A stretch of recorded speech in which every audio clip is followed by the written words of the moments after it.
नमस्कार दोस्तों, आप सभी का बहुत बहुत स्वागत है अनअकैडमी के इस प्लेटफॉर्म में। तो चलिए, अनअकैडमी में आप सभी का बहुत बहुत स्वागत है।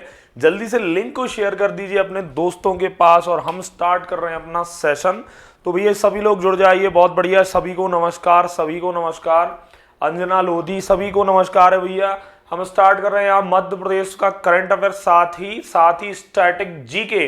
तो मेरा नाम विकास शुक्ला है। आपके एग्जाम्स को देखते हुए जो आपका पटवारी एग्जाम आ गया है, आपका पटवारी एग्जाम जो आ गया है, उसमें आप सभी को यहाँ पर बहुत अति आवश्यक है ये पढ़ना। तो क्या आवाज आ रही है, सभी लोग बता दीजिए जी। बहुत बढ़िया, गुड, ठीक है। चलिए, आवाज आ रही है, बहुत बढ़िया। शेयर करते जाइए क्लास को और लाइक कर दीजिए। सबसे पहले यहाँ इसमें करंट अफेयर के साथ स्टैटिक जीके का पार्ट मिलेगा आपको। मेरा नाम विकास शुक्ला है। आप सभी कंटिन्यू पढ़ ही रहे मेरे से, तो अनअकैडमी में सभी का स्वागत है। मेरा नाम विकास शुक्ला है, Vikas Shukla. MP GK, MP current affair और overall current affair Vikas Shukla, ठीक है, वाई विकास शुक्ला। तो आप सभी जल्दी से शेयर कर दीजिए। क्या है बेटा, आपको एमपी एग्जाम दे रहे हो तो आपको एमपी वाला ही टच लेना है, ध्यान देना है आपको। चलिए, ये हमारा इंडिया लार्जेस्ट लर्निंग प्लेटफॉर्म है अनअकैडमी, और ये हमारे यहाँ पे क्या चल रहा है, 90 दिन का मेगा रिवीजन चल रहा है प्रीलिम्स का। 2 मार्च से 2 मार्च से ऑफर प्राइस आपकी स्क्रीन पर, कोड यहाँ पे लगेगा ये के बाद। तो VKS मेरा कोड है, ये आप इस कोड को यूज करें और आपको ये डिस्काउंट मिल जाएगा। ये मेगा ये रिवीजन चल रहा है पटवारी माइल रैपिड रिवीजन, जिसके भैया लेट एग्जाम है अप्रैल तक, वो आराम से इसमें रिवीजन कर सकता है। कोड वही है VKS कोड को यूज करें, ये फैकल्टीज आपको रिवीजन कराएंगी। चलिए, तो पहला क्वेश्चन आपकी स्क्रीन पर, भाम सिंचाई परियोजना। तो अब सिंचाई से क्वेश्चन आएगा। करंट अफेयर का पहला क्वेश्चन, एमपी करंट अफेयर का, भाम सिंचाई परियोजना मध्य प्रदेश के किस जिले में चलाई जा रही है? तो फटाफट सभी लोग आंसर दें, बहुत जल्दी आंसर दीजिए। इसका क्या है सही उत्तर? तो इसका क्या है सही उत्तर बेटा, फटाफट से बताएं हमें कि आपने क्या लगाया। भाम सिंचाई परियोजना, ये 2022 की परियोजना है और ऊपर से सिंचाई, और आप बनने वाले हो पटवारी। तो भैया मोस्ट आईएमपी सेशन है ये, मोस्ट आईएमपी पटवारी के लिए, क्योंकि सिंचाई आएगी, वो कृषि से संबंधित है। आंसर लगाइए, तब तक मैं अन्य डाटा बताता हूं। सिंचाई क्षमता, जो सिंचाई क्षमता 2022 तक हुई है वो कितनी हो गई है बेटा? तो आप बोल देना 45 लाख हेक्टेयर। कितनी हुई है बेटा? 45 लाख हेक्टेयर, ठीक है, 45 लाख हेक्टेयर। यहां पे अगर आपसे बोला जाता है यही सिंचाई क्षमता 2025 तक लक्ष्य क्या रखा गया है, लक्ष्य, अब 25 आया तो है नहीं, तो लक्ष्य क्या है यहाँ पे? लक्ष्य यहाँ 65 लाख हेक्टेयर है। अब लक्ष्य कि इतनी भूमि में हम सिंचाई कर लेंगे। 100% सिंचित बनाने के लिए लक्ष्य, 100% सिंचित लक्ष्य, तो किसको रखा गया है, कौन से जिले को कि 100% सिंचित लक्ष्य जो टारगेट पर पहला जिला बनाया जाएगा वो हमारा हरदा। कौन सा है बेटा? हरदा, ठीक है। आपसे बोला जाता है प्रेशर, ये आपको बहुत सारे मैं एक साथ फैक्ट बता दूंगा। प्रेशर के माध्यम से भारत में प्रथम सिंचाई, भारत में प्रथम सिंचाई, प्रेशर के माध्यम से भारत में प्रथम सिंचाई। तो ये ऐसा कहां किया जाना है बेटा, कहां करेंगे हम, कहां करेंगे ये हम? तो ये बेटा आप बता देना कि ये है कौन सी, मोहनपुरा, मोहनपुरा, मोहनपुरा परियोजना। ये कहां पर है? राजगढ़। किस नदी पर है सर? तो नेवज नदी। किस नदी पर? बिल्कुल, बहुत बढ़िया। आंसर देते जाइए, आंसर देते जाइए, एकदम सही, बहुत बढ़िया, ठीक है, राजगढ़। अब मैं भाम सिंचाई पर आता हूं। तो भाम सिंचाई परियोजना जो है कहां के लिए ये स्टार्ट की जा रही है? भाम सिंचाई परियोजना राजगढ़। किस जिले के लिए? Rajgarh. Rajgarh is right answer. तो पहले का राइट आंसर ए है। आपको एक फैक्ट ये मिला, आपको एक फैक्ट ये मिला, आपको एक फैक्ट ये, और फिर ये, मतलब एक क्वेश्चन में 5 यहां फैक्ट आपने कवर किए। बहुत ही शानदार। चलिए, अब हम आगे बढ़ते हैं। ये सिंचाई से क्वेश्चन आएंगे, आप ध्यान रखना, ठीक है। गौरांशी शर्मा। अब एक खेल से क्वेश्चन आएगा तो ये करंट अफेयर में बहुत ज्यादा यहां पर चर्चित रही। एक डेफ ओलंपिक हुआ था, क्या हुआ था sir? Deaf Olympic. Deaf Olympic क्या है? मूक बधिरों का ओलंपिक है, इनको मूक बधिर वाला बोला जाता है। ये क्या है? बोल नहीं पाती और सुनाई नहीं देता है इनको, हमारी बहन को गौरांशी शर्मा, बहुत बड़ा नाम है। डेफ ओलंपिक में गोल्ड मेडल लेके आई हैं, गोल्ड मेडल। अच्छा, ये किसकी खिलाड़ी हैं सर, ये भी बता दो। तो चलिए अपन देख लेते हैं किस गेम को ये खेलती हैं। तो ये बेटा जो गौरांशी जी हैं, ये बैडमिंटन का खेल खेलती हैं। कौन सा? बैडमिंटन। बैडमिंटन, बैडमिंटन, जी हाँ, बैडमिंटन का ये गेम खेलती हैं। ठीक है, बैडमिंटन का गेम ये खेलती हैं। बहुत ही शानदार, बहुत ही शानदार, गुड। बैडमिंटन का ये खेल खेलती हैं। ठीक है, चलिए अब हम आगे बढ़ते हैं। एक बार लिंक को शेयर कर दीजिए आप सभी। ठीक है, बैडमिंटन। अच्छा, ये कहाँ की रहने वाली हैं ये बताओ? बैडमिंटन। और बैडमिंटन अकादमी कहाँ पर है? बैडमिंटन अकादमी कहां पर है, जल्दी से बताइए।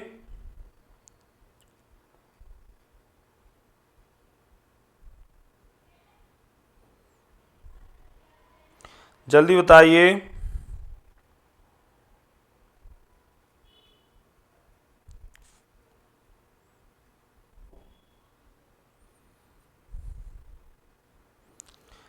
चलिए तो जल्दी से बताइए कहाँ की हैं ये रहने वाली। और बैडमिंटन अकादमी, तो मैं आपको बैडमिंटन अकादमी भी बता देता हूँ। मध्य प्रदेश के अंतर्गत जो बैडमिंटन अकादमी है बेटा, बैडमिंटन, तो बैडमिंटन अकादमी कहाँ पर है? बैडमिंटन 2010 में स्थापित हुई थी। क्या अकादमी की बात कर रहा हूं मैं? बैडमिंटन अकादमी 2010। तो इसको टन और टेन याद कर सकते हैं अपन। टन टेन, इसमें है टन, बैडमिंटन में है टन और इसमें है टेन। बैडमिंटन अकादमी ग्वालियर, टन टेन। अच्छा, ये गौरांशी शर्मा भोपाल की हैं। चलिए एक फैक्ट और आप लिख लेना, भोपाल, क्योंकि ऐसा भी आ जाता है, एक तो खेल पूछता है और ये कहाँ की रहने वाली। चलिए, ये है भोपाल की, गौरांशी ने जीता गोल्ड। ठीक है, मध्य प्रदेश का कौन सा गांव बना दुनिया का बेस्ट टूरिज्म विलेज? अब ये बहुत तगड़ा क्वेश्चन है, जिसको पता होगा वही बता पाएगा इसका आंसर। मध्य प्रदेश का कौन सा गांव दुनिया का बेस्ट, गांव की बात हो रही है ना? तो ये इसका सही उत्तर क्या है बेटा? इसका सही उत्तर, तो जल्दी से बता दीजिए, मध्य प्रदेश का कौन सा गांव बना दुनिया का बेस्ट टूरिज्म विलेज, सबसे अच्छा टूरिज्म विलेज कौन सा बना है? तो चलिए आप आंसर लगाएं, तब तक मैं अन्य चीजें बताता हूं। जैसे मध्य प्रदेश पर्यटन विकास निगम, मध्य प्रदेश पर्यटन विकास निगम की स्थापना कब और कहां की गई? मध्य प्रदेश पर्यटन विकास निगम की स्थापना बेटा की गई थी 1978, भोपाल। ठीक है, आप बता दोगे? जी सर बता देंगे। ठीक है, मध्य प्रदेश पर्यटन विकास निगम की स्थापना 1978 भोपाल के अंतर्गत की गई थी। अच्छा, यहाँ पे क्या है बेटा? लाड़पुरा। लाड़पुरा आपको ये मिलेगा, ये आपको टीकमगढ़ जिले के पास मिलेगा, लाड़पुरा। लाड़पुरा यहाँ पर सही उत्तर है। चलिए देखते हैं लाड़पुरा को, कितना लाड़ किया लाड़पुरा ने। तो देखिए, लाड़पुरा गांव ओरछा, ओरछा नगरी मतलब निवाड़ी, वही टीकमगढ़ के पास निवाड़ी। ठीक है, ओरछा की निवाड़ी के अंतर्गत ऐसा हुआ है कि ये क्या लिखा हुआ है? UNWTO। UNWTO मैंने आपको एक दिन बताया था, UNWTO, UNWTO, यूनाइटेड नेशन, एक minute, UNWTO, United Nations World Tourism Organization. ठीक है, तो ये बेटा अगर मैं बात करूं इसकी, लाड़पुरा इसका सही उत्तर है, लाड़पुरा। स्टार्टअप पॉलिसी बनाने वाला। अच्छा, अब स्टार्टअप पॉलिसी कब आई है? तो मैंने अभी एक दिन आपको बजट की मॉर्निंग क्लास ली थी 7 AM पर लेट्स क्रैक MP में, मैंने वहां आपको चीजें ये बताई थी। ठीक है, तो चलिए सबसे पहले जल्दी से बताइए, स्टार्टअप पॉलिसी बनाने वाला मध्य प्रदेश देश का कौन सा राज्य है? सीधी सी बात, स्टार्टअप पॉलिसी जब ऐसा क्वेश्चन व्यापम करे ना आपसे या PSC, तो आप समझ जाना वो पहला हुआ है, इसलिए उसमें उसने पूछा है। ठीक है, पहला पेपरलेस राज्य, पहला पेपरलेस राज्य, ये भी जनसंपर्क बता चुका है हमें। ठीक है, मातृवंदन योजना में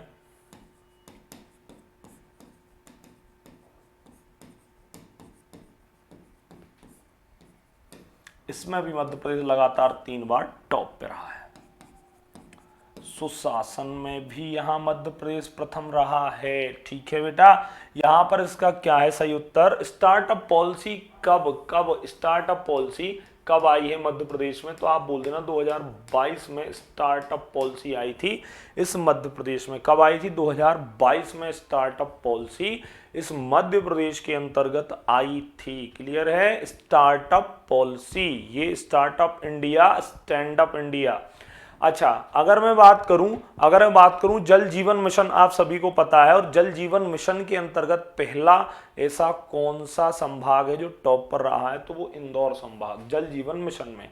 ठीक है, तो ए इज राइट आंसर। ये देखिए, खुद यहां पर जनसंपर्क ने अपने पेज पर डाला है, लिखा हुआ है 13 मई को इंदौर के ब्रिलियंट कन्वेंशन सेंटर से यह स्टार्टअप पॉलिसी वर्चुअली लॉन्च करेंगे प्रधानमंत्री जी। 13 मई को कहां से लॉन्च की गई? ऐसा है तो आप बोलना इंदौर। फिर आता है किसने लॉन्च की? तो आप बोलना श्री नरेंद्र मोदी जी ने इसको लॉन्च किया है। ठीक है, बांग्लादेश, भारत बांग्लादेश के बीच में मैत्री दिवस और मैत्री ट्रेन चलाई जाती है। अच्छा, कितनी ट्रेन, कौन कौन सी ट्रेन चलाई जाती हैं किसके बीच? भारत और भारत प्लस बांग्लादेश। मैत्री सैन्य अभ्यास भी होता है, मैत्री सैन्य अभ्यास भी मनाया जाता है या किया जाता है भारत और बांग्लादेश के बीच। ऐसा क्वेश्चन करंट अफेयर की दृष्टिकोण से हो सकता है। भारत बांग्लादेश, तो भारत बांग्लादेश का जन्म कब हुआ था? 1971। ठीक है, अब अगर मैं यहां ट्रेन की बात करूं तो ट्रेन कौन कौन सी हैं भारत और बांग्लादेश के बीच? तो कौन सी चलाई जाती हैं? आप बोलना भैया मैत्री एक्सप्रेस, आप बोल देना बंधन एक्सप्रेस, आप बोल देना मिताली। कौन सी? मिताली एक्सप्रेस। ये 3 ट्रेन किनके बीच? ऐसे क्वेश्चन आए हैं, आपको पता होगा। 3 ट्रेन किसके बीच चलाई जाती हैं? तो भारत और बांग्लादेश। मैंने आपको बताया था कि यहाँ की प्रधानमंत्री पीएम कौन है? आदरणीय कौन है पीएम साहब? तो यहाँ पर शेख हसीना जी, शेख हसीना जी हैं। अगर आपसे बोलता है बेटा राष्ट्रपति कौन है यहाँ के? राष्ट्रपति, तो आपको मैंने बताया था साहबुद्दीन चप्पू। यहां से क्वेश्चन हो सकता है क्योंकि अभी बने हैं।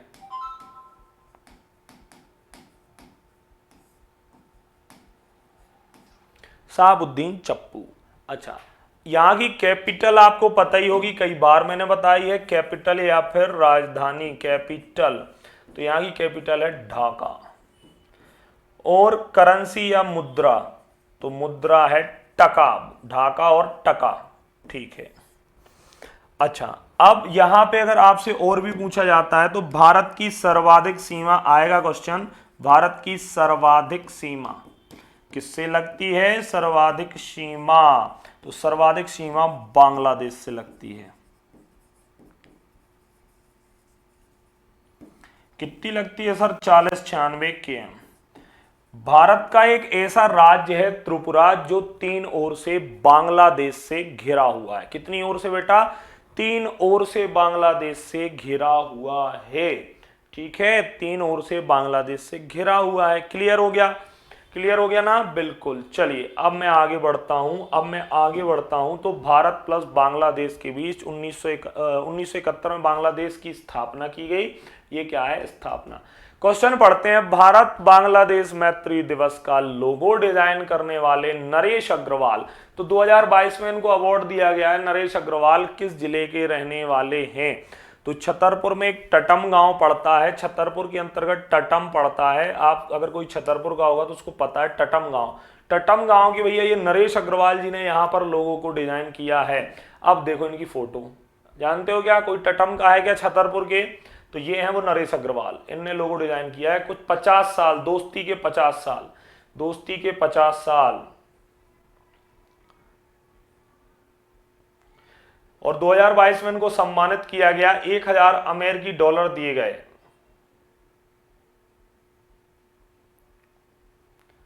ठीक है।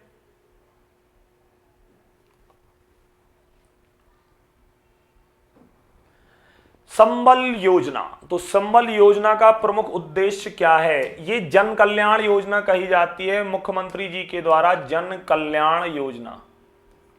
इसको मैं किसी दिन योजनाओं में पढ़ा दूंगा आपको, आप निश्चिंत रहिए, जन कल्याण योजना है। ठीक है, जन कल्याण योजना या फिर संबल योजना, मुख्यमंत्री संबल योजना। और संबल योजना का प्रमुख उद्देश्य क्या है? किसान हेतु लाभ, श्रमिकों हेतु लाभ, शिक्षक हेतु लाभ, या इनमें से कोई नहीं। तो सबको पता है ऑब्वियसली श्रमिकों को लाभ। इसमें बिल माफी होती है। अगर किसी भी श्रमिक की दुर्घटना या फिर वो बोलते हैं ना, क्या बोलते हैं, अप्राकृतिक मौत हो जाती है ना, तो यहां पर उनको क्या दिया जाता है? अनुदान दिया जाता है। इसमें B is right answer, B इसका सही उत्तर है। क्या है बेटा? बी, बी सही उत्तर है। ठीक है,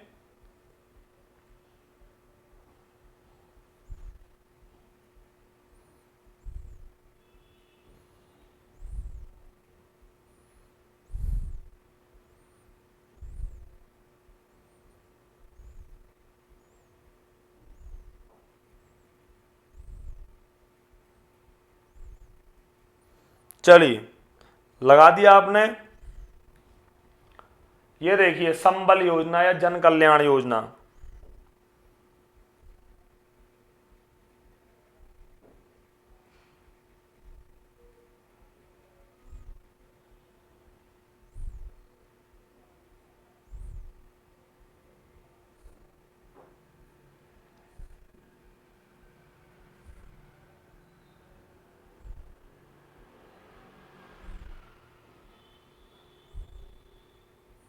ठीक है, चलिए अब हम आगे बढ़ते हैं।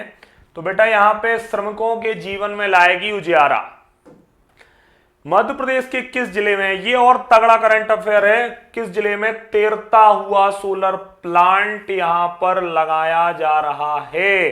तो मध्य प्रदेश के किस जिले में तैरता हुआ सोलर प्लांट, तैरता हुआ सोलर प्लांट? आप सभी को पता है नर्मदा, नर्मदा के किनारे, नर्मदा के किनारे क्या है? ओमकारेश्वर। ओमकारेश्वर के अंतर्गत क्या हुआ है? यहां पर ये स्थापित किया गया है खंडवा जिले में। ए इज राइट आंसर। ठीक है, यहां पे ये कितना स्थापित किया जा रहा है? 600 मेगावाट की ये क्या बनाएगा? बिजली। मध्य प्रदेश के किस जिले में तैरता हुआ सोलर प्लांट है? तो मध्य प्रदेश के खंडवा जिले में ओमकारेश्वर।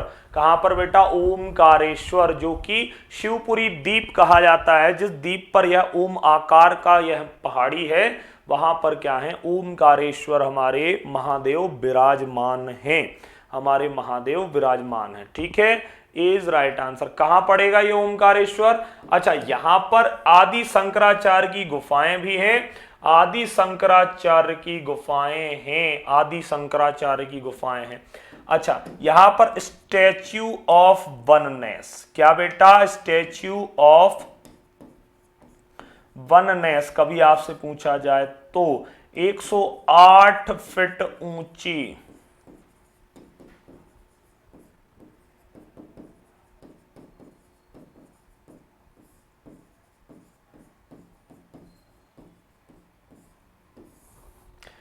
108 फीट ऊंची शंकराचार्य की प्रतिमा यहां पर स्थापित की जा रही है। ठीक है, कहा? ओमकारेश्वर खंडवा। यहां पर दो शिवलिंग हैं, उन शिवलिंग की बात करूं मैं। एक तो हो गए हमारे ओमकारेश्वर, व्यापम ने पूछा था, भैया आप पुराना पेपर देखा हो आपने, ओमकारेश्वर शिव। ऐसा कहा गया था कि दूसरा शिवलिंग कौन सा है यहाँ पे? तो ये जो 12 ज्योतिर्लिंगों में से एक तो ओमकारेश्वर भी है यहाँ, और एक ममलेश्वर शिव। अगर आप गए होंगे यहाँ पर, ममलेश्वर शिव। और यह किस द्वीप पर है? तो शिवपुरी द्वीप कहा जाता है इसको। क्या आपको पता था? शिवपुरी द्वीप है जहां पर हमारे भोले बाबा विराजमान हैं खंडवा जिले में। ठीक है, खंडवा जिले में, जहां हमारे भोले बाबा विराजमान हैं, जहां पर हमारे भोले बाबा विराजमान हैं। चलिए, मध्य प्रदेश में लाडली लक्ष्मी दिवस कब मनाया जाता है? यह शानदार प्रश्न है। लाडली लक्ष्मी दिवस, अब लाडलियों के नाम पर दो योजनाएं आ चुकी हैं मध्य प्रदेश में।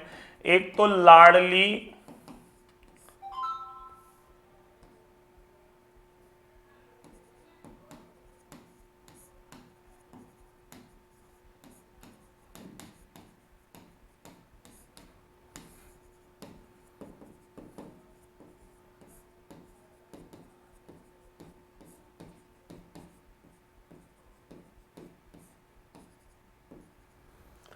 एक तो बेटा है यहां पे लाडली लक्ष्मी योजना, और एक है बेटा लाडली बहना। तो बजट बजट आया है, अभी आपको पता है बजट, यहां पे कितना इनके लिए रुपए दिया गया है इस बजट में?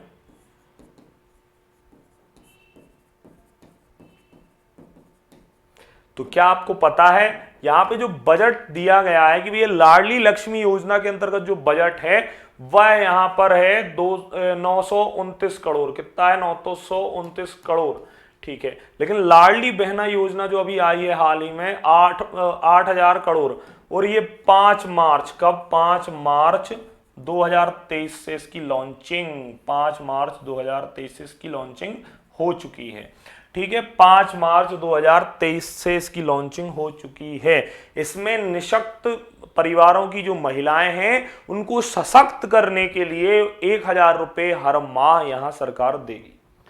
ठीक है, लाइक शेयर और सब्सक्राइब ज्यादा से ज्यादा करिए आपके अपने चैनल को, और ज्यादा से ज्यादा लिंक को शेयर करते चलिए। चलें,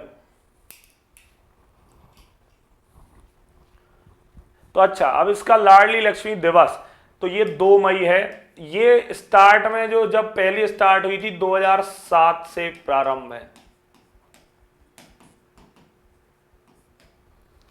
ठीक है, लाडली लक्ष्मी, अब सरकार ने बोला है करंट अफेयर के हिसाब से कि हर जिले में एक रोड का नाम लाडली लक्ष्मी के नाम पर रखा जाएगा। लाडली लक्ष्मी पथ, क्या नाम रखा है उसका? लाडली लक्ष्मी पथ। क्लियर है? लाडली लक्ष्मी पथ, एक जगह एक रोड का नाम हर शहर की रखा जाएगा, तो लाडली लक्ष्मी पथ। चलिए, अच्छा, कच्छ गुजरात में मैंने आपको करंट अफेयर में पहले पढ़ाया था कि कच्छ गुजरात ऐसा जिला हो चुका है, कच्छ गुजरात, जहां पर सारा काम कौन देख रही हैं? बालिकाएं देख रही हैं। तो बालिका ग्राम, भारत का पहला बालिका ग्राम कहां है? बालिका ग्राम, भारत का पहला बालिका ग्राम जो हो चुका है, मोदी जी का जो राज्य है कच्छ, गुजरात के अंतर्गत कच्छ गांव को पहला बालिका ग्राम घोषित किया गया है देश का। ठीक है ना? तो ये आपको याद रखना ही है। चलें, अब हम आगे बढ़ें। क्या स्क्रीनशॉट लेना हो तो ले लो आप।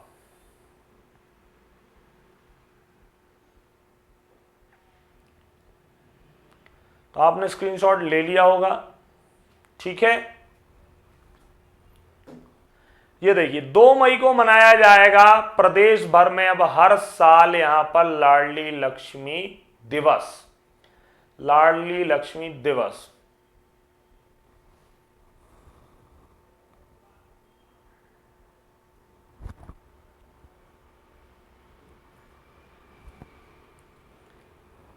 अच्छा, इसमें एक बात और लिखी है, MSME micro small medium enterprises नीति कब आई है? 2021। स्टार्टअप नीति कब आई है मध्य प्रदेश की? 2022। तो ये याद रखेंगे आप।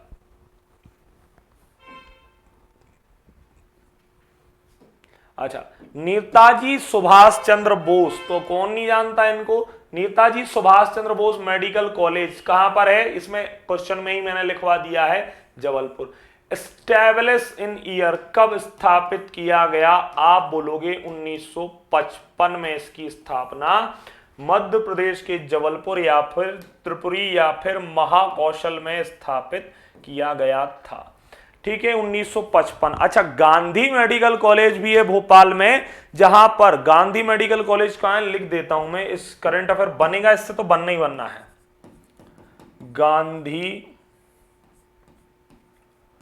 Medical college, Gandhi medical college में कहां पे है? पहली बात, गांधी मेडिकल कॉलेज 1955 में स्टेब्लिश हुआ, भोपाल के अंतर्गत है जी। यहां हुआ क्या है ऐसा जो लिख रहे हैं हम, तो ये मोस्ट आईएमपी करंट अफेयर है। भारत का प्रथम मेडिकल कॉलेज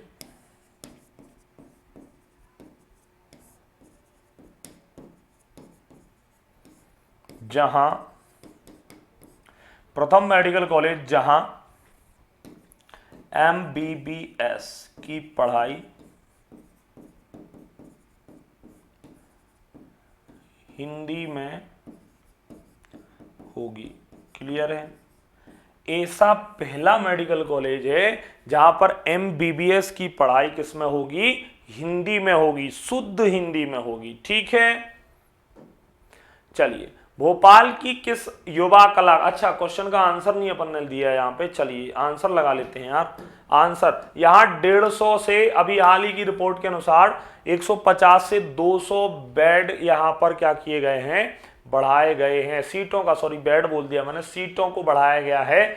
जो यहाँ पे पाठ्यक्रम में भाग लेंगे उनके लिए ये सीटें बढ़ा दी गई हैं MBBS के अंतर्गत। Netaji Subhash Chandra Bose medical college Jabalpur 1955 1995। भोपाल की किस युवा कलाकार ने gold painting Harvard world record London में अपना नाम शामिल किया है? तो ये एक तो पहली बात ये भोपाल की है, gold painting Harvard world record London में ये काम किया है, इनके द्वारा किया गया है। तो आंसर लगाइए, क्या रश्मि रामाजी, क्या रश्मि रामाजी है आंसर? क्या यहां पर आंसू दो लच्छवानी है या नवाब जहां बेगम है? बताएं, या नवाब जहां बेगम है, या नवाब जहां बेगम है, तो बताइए।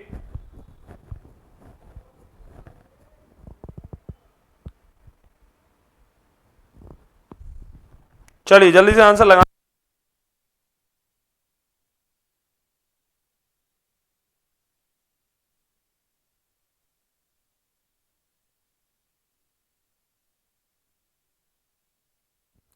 ठीक है, चलिए अब बताएं जल्दी से आंसर इसका क्या है, सही उत्तर क्या है बेटा? सही उत्तर तो ये नवाब जहां बेगम इनका नाम है। अब आपको लगेगा कि ये भोपाल की क्या बेगम है? जी नहीं, जी नहीं, ये हाल ही की बात हो रही है, तो भोपाल की बेगम कहां से हो जाएंगी? लेकिन अब उनका नाम ही ऐसा रखा है उन्हें। प्रथम राष्ट्रीय शरद जोशी सम्मान किसे प्रदान किया गया? यहां से बेटा स्टैटिक जीके स्टार्ट होता है, जैसा अभी आपने फोटो में देखा होगा कि करंट अफेयर साथ ही स्टैटिक जीके। तो शरद जोशी, कौन नहीं जानता इनको? कहां के रहने वाले, निवास इनका कहां पर है? निवास इनका जो बेटा निवास है वह है उज्जैन। शरद जोशी महान व्यंग्यकार, क्या बोला मैंने? महान व्यंग्यकार, वरिष्ठ पत्रकार, महान व्यंग्यकार, वरिष्ठ पत्रकार। ठीक है बेटा, तो बेटा यहां पर ये जो सम्मान शुरू किया गया है, वैसे इसका मैं स्टेबलेशन ईयर लिख देता हूं, 1992 एग्जाम में आया है, 1992-93, तो ये एग्जाम में आया है, आप इसको कर लेना, अच्छे से कर लेना। माखनलाल चतुर्वेदी, हरिशंकर परसाई, गजानन माधव मुक्तिबोध या सुभद्रा कुमारी चौहान, या फिर सुभद्रा कुमारी चौहान? तो बताइए जल्दी से, किसे दिया गया था पहला वाला शरद जोशी सम्मान? तो पहला वाला शरद जोशी सम्मान, शरद जोशी ने जो रचनाएं लिखी हैं वह रचनाएं कौन कौन सी हैं, क्या आपको पता है? तो यहां पर जो रचनाएं इनके द्वारा लिखी गई हैं उनमें से एक थी औरत जात। क्या रचनाएं थी इनकी? एक तो औरत जात, आप सुन लो, औरत जात, और क्या थी इनकी? सॉरी औरत जात बोल दिया मैंने, एक था गधा थी इनकी, औरत जात मुल्ला रमू जी की है। एक था गधा थी इनकी, नावक के तीर थे, अंधों का हाथी तिलिस्म, यथा संभव, जीप पर सवार इल्लियां, वो सब किसकी थी? शरद जोशी। तो पहला वाला एक महान व्यंग्यकार हरिशंकर परसाई, जो कि कहाँ के रहने वाले हैं? तो ये जबलपुर सॉरी ये रहने वाले तो हैं कहाँ के? होशंगाबाद में इनका जन्म हुआ था।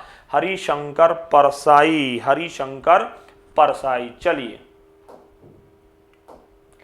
मध्य प्रदेश में लता मंगेशकर पुरस्कार की शुरुआत किस वर्ष की गई थी? बहुत अच्छा क्वेश्चन है, लता दीदी के बारे में है ये। लता दीदी का जन्म, तब तक आप आंसर लगाओ जब तक मैं बता देता हूं। लाइक जरूर करें भैया आप अपने सेशन को। लता मंगेशकर जी का जन्म हुआ है इंदौर। लता मंगेशकर जी का जन्म इंदौर हुआ। बचपन का नाम क्या था इनका? बचपन का नाम इनका हेमा, कहीं कहीं हेमा भी लिखा रहता है, तो बात वही है, हेमा या हेमा, ये पूछा भी है व्यापम ने। ठीक है, भारत रत्न स्वर कोकिलाएं एक तो सब जानते हैं, लता दीदी कहीं जाती थी, ये स्वर कोकिला।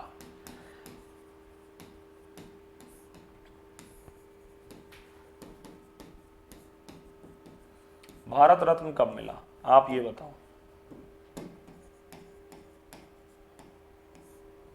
अच्छा, भारत रत्न 2001 लता मंगेशकर के नाम पर चौराहा लखनऊ में बन रहा है, उत्तर प्रदेश में। क्या बात है, बहुत ही शानदार। लेकिन लता मंगेशकर संग्रहालय इंदौर में बन रहा है, ये भी एक बात है। यहां पे आंसर देना है आपको, 1984 इसका सही उत्तर है। लता मंगेशकर के सम्मान में इस पुरस्कार की यहां पर घोषणा की गई थी। अच्छा, राष्ट्रीय स्तर पर भी एक दिया जाता है, राष्ट्रीय लता मंगेशकर दीनानाथ लता मंगेशकर पुरस्कार, वो मोदी जी को मिला है, वो राष्ट्रीय वाला है। ये मध्य प्रदेश का मैं आपको बता रहा हूं, ये मैं आपको मध्य प्रदेश का बता रहा हूं, ठीक है। लता मंगेशकर पुरस्कार, लता दीदी, आवाज ही पहचान है। तुलसी सम्मान, ये भी एक अपने आप में 3 बार पूछा हुआ एग्जाम का यह प्रश्न है, 3 बार व्यापम।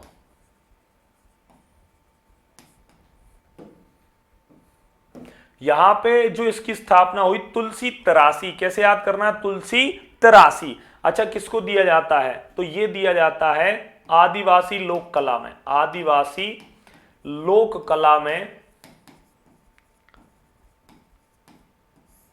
महिला श्रेणी, पुरुष श्रेणी, क्षमा करें, पुरुष श्रेणी।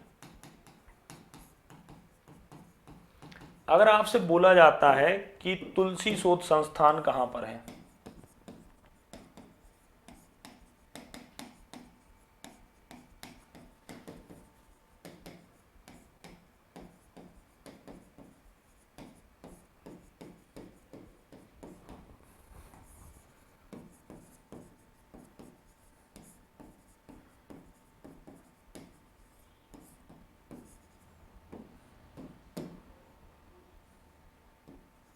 अकादमी भोपाल में है।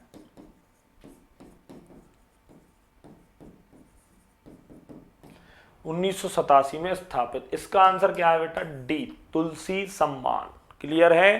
तुलसी सम्मान आदिवासी लोक कला में दिया जाता है, पुरुष श्रेणी में दिया जाता है। सर महिला श्रेणी में फिर कौन सा? तो बेटा अहिल्याबाई सम्मान आदिवासी लोक कला महिला श्रेणी में दिया जाता है, 1996-97 में जो स्थापित हुआ। तुलसी शोध संस्थान चित्रकूट सतना में है, और तुलसी अकादमी मध्य प्रदेश के भोपाल में 1987 में 1987 में स्थापित की गई थी।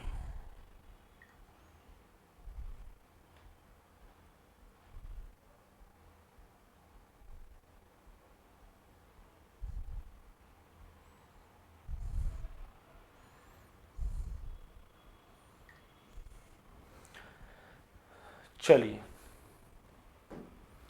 ये देखिए, राष्ट्रीय तुलसी सम्मान, राष्ट्रीय तुलसी सम्मान,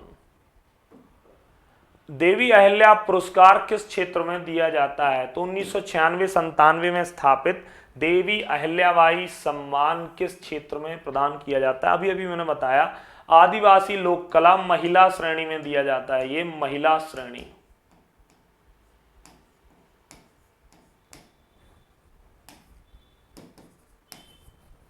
B is right answer. Kalidas सम्मान में कितनी राशि दी जाती है? अब आया कालिदास सम्मान। चलिए कालिदास सम्मान देख लेते हैं अपन। कालिदास सम्मान की स्थापना कब हुई थी? कालिदास संस्कृत अकादमी 1977 में उज्जैन में स्थापित हुई। ठीक है, कालिदास जी के बारे में मैंने 9 बजे वाली जो अभियान में क्लास होती है सब कुछ बताया साहित्यकारों में, तो मैं यहां पे सिर्फ सम्मान की बात करूंगा। यहां पर 1980 कितने क्षेत्रों में दिया जाता है? 4 क्षेत्रों में। कितने क्षेत्रों में? 4 में। ठीक है, यहां पर अगर आपसे पूछ ले रंग कर्म में 2022 वाला किसे दिया गया? रंग कर्म में 2022, तो आप बोल देना राजीव वर्मा। भोपाल के एक एक्टर हैं, आप सभी गूगल पे इनको देख भी लेना।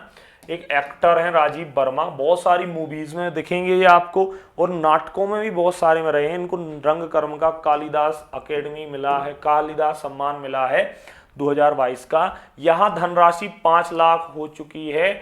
दिसंबर में होता है कालिदास सम्मान समारोह, तो दिसंबर 2021 में हुआ है। ये भी आपके लिए करंट अफेयर का मुद्दा बन सकता है। तो तानसेन और कालिदास दोनों में 5 लाख हुए थे इस दिन, और दोनों की स्थापना 1980 में हुई थी, क्योंकि दोनों एक लेवल के आदमी हैं, दोनों एक अपने आप में, एक महान नाटककार तो दूसरा महान संगीतकार, सुर सम्राट।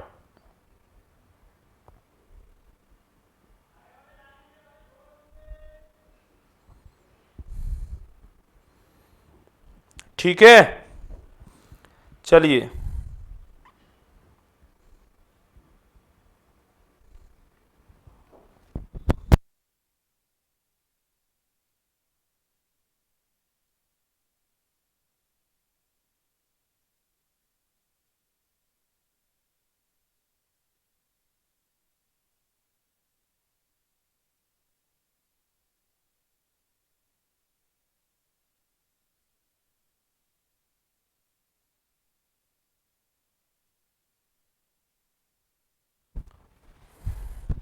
चलिए आंसर लगाइए फटाफट से, आंसर लगा दीजिए एक बार फटाफट, जल्दी से आंसर लगा दें।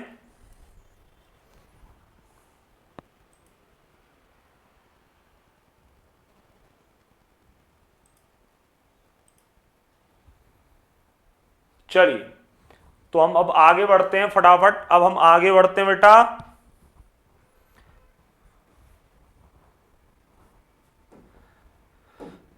राष्ट्रीय कबीर सम्मान, तो कबीर सम्मान की स्थापना कब की गई थी? राष्ट्रीय कबीर सम्मान, राष्ट्रीय कबीर सम्मान की स्थापना किस वर्ष की गई थी? आंसर जल्दी से लगाइए आप फटाफट। बहुत बढ़िया भैया, एग्जाम को अच्छे से देना है सभी को। जी हाँ, एग्जाम बहुत अच्छे से देंगे आप सभी। बहुत बढ़िया, सभी का धन्यवाद जुड़ने के लिए भैया। यहां पे एमपी करंट अफेयर के साथ स्टैटिक भी मिलेगा आपको। तो चलिए, राष्ट्रीय कबीर सम्मान की शुरुआत कब की गई? 1975, 1980, 1986 और 1992। तो यहां पे सही उत्तर तो है 1986। ठीक है, कबीर सम्मान। और इकबाल सम्मान की भी बात की जाए, जो उर्दू के क्षेत्र में दिया जाता है, इकबाल सम्मान मध्य प्रदेश सरकार के द्वारा, वह कब दिया जाता है? उसका आंसर भी 1986 है। यह भी आपको याद रखना है, यह भी आपको याद रखना है। ये देखिए, राष्ट्रीय कबीर पुरस्कार, तो ये देता तो मध्य प्रदेश सरकार है। आप बोलोगे राष्ट्रीय नहीं, राष्ट्र में किसी को भी दिया जा सकता है, इसका ये मतलब है। जरूरी नहीं है कि आप क्या हो, आप मध्य प्रदेश के निवासी हो, जरूरी नहीं है ऐसा इसमें। ठीक है, बहुत बढ़िया भैया, बहुत बढ़िया। कालिदास सम्मान कितने क्षेत्रों में दिया जाता है? अभी तो मैंने बताया था कितने क्षेत्रों में दिया जाता है, तो यहां पर मैं बता देता हूं, शास्त्रीय संगीत, रंग कर्म, लोक कला, जैसे लोक कला, जैसे चित्रकारी, ठीक है, शास्त्रीय संगीत, रंग कर्म, लोक कला, और कौन सा था, एक और मिलता है यहां पे, रंग कर्म मैंने लिख ही दिया, संगीत भी हो गया, नृत्य।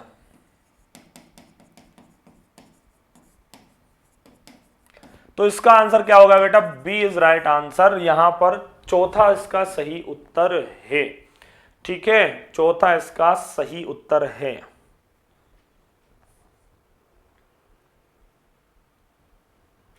जी हाँ, बिल्कुल बिल्कुल भैया, बिल्कुल। राष्ट्रीय किशोर कुमार सम्मान 2020 किसे दिया गया है? अब ये 20 का है, ध्यान देना है। तो क्या आनंद मिलिंद को दिया गया है, क्या विक्की कौशल को दिया गया है, क्या सोनू निगम को दिया गया है, या फिर अमिताभ भट्टाचार्य जी को किशोर कुमार सम्मान?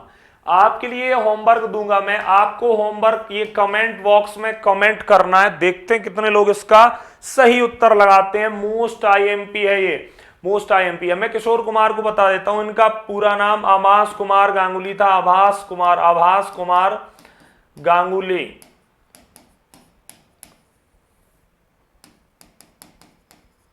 आभास कुमार गांगुली।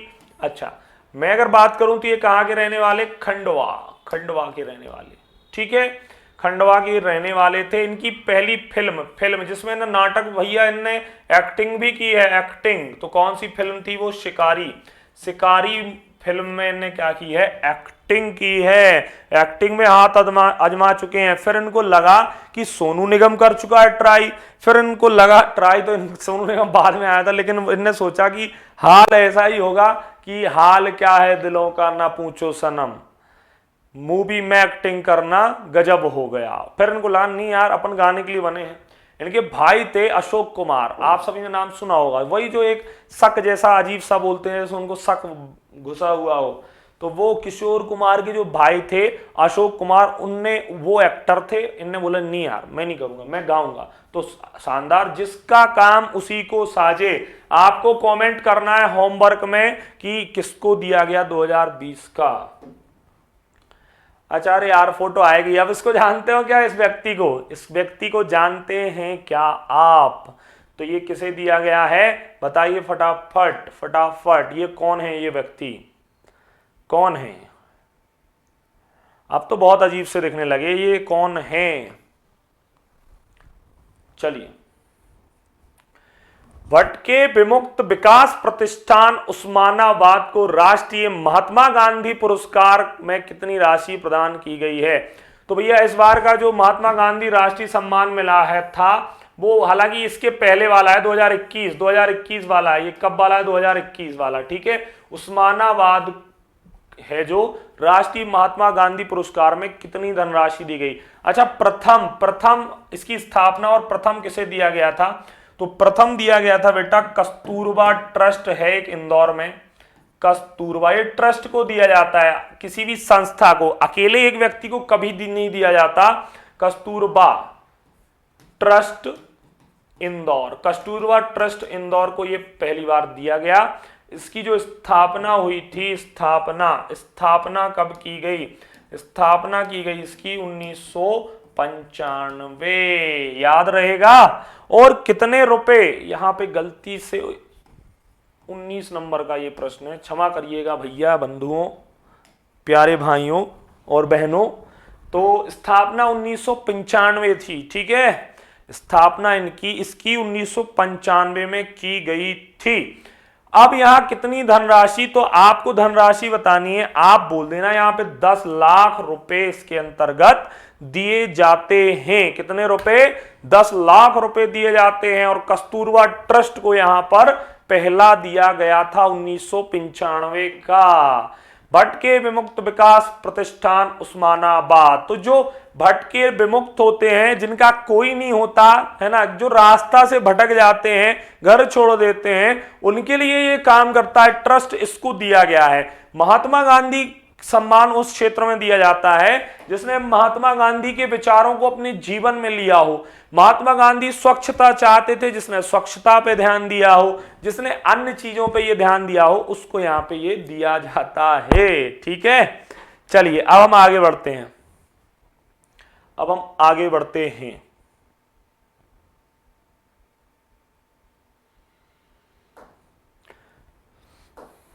गणेश शंकर विद्यार्थी पुरस्कार किस क्षेत्र में प्रदान किया जाता है? गणेश शंकर विद्यार्थी भी, ये भी मैं आपको होमवर्क में, तो आज के 2 क्वेश्चन तो दिए मैंने होमवर्क, आप सभी को इनका आंसर देना है, इसका आंसर देना है। अरे यार ये लगा दिया क्या गणेश शंकर विद्यार्थी, चलिए कोई बात नहीं, गणेश शंकर विद्यार्थी। अच्छा सिर्फ अपन ने क्या किया, फोटो ही लगी है। अब आप इसका आंसर देना कमेंट बॉक्स में। 2 क्वेश्चन छोड़े हैं मैंने, 2 क्या, अब उसका तो आंसर मैंने दे ही दिया था लगभग। अमिताभ भट्टाचार्य जी जो कि एक प्लेबैक सिंगर हैं, बाकी ये जो दिया जाता है इसका होमवर्क में आपको आंसर देना है, ठीक है। चलिए तो ये आपको अब डेली स्टैटिक जीके 7 AM पर ये मिलेगा, लेट्स क्रैक एमपी पर। ये आपको 2000 क्वेश्चंस की प्रीलिम्स की यूनिट वाइज एफएलटी कब तक, 14 मई तक, ये शानदार क्वेश्चन मिलने वाले हैं आपको। यहां पर ये 3 प्रकार से, अब हमारे मार्च में 3 बैच चलेंगे। 90 दिन का मेगा रिवीजन बैच फॉर 2 मार्च से है ये। विजय पथ आपको मेगा फाउंडेशन बैच है for MPPSC prelims and mains 16 मार्च से, और complete batch for MP jail पेरियन फॉरेस्ट 23 मार्च से। तो ये हमारी टीम आपको मेगा रिवीजन में रिवीजन करवाएगी। प्रीलिम्स का जो एमपीपीएससी आ रहा है आपकी स्क्रीन पर है, और यहां पर ये डिस्काउंटेड प्राइस है अब यहां पर 10% डिस्काउंट के साथ एमपीपीएससी के। तो चलिए यहां पे हम सेशन को करते हैं समाप्त। आप सभी अपना ध्यान रखें, ज्यादा से ज्यादा लाइक और शेयर करें अपनी क्लास को। हम मिलते हैं अगले वीडियो में, अपना ध्यान रखें। जय हिंद, जय भारत।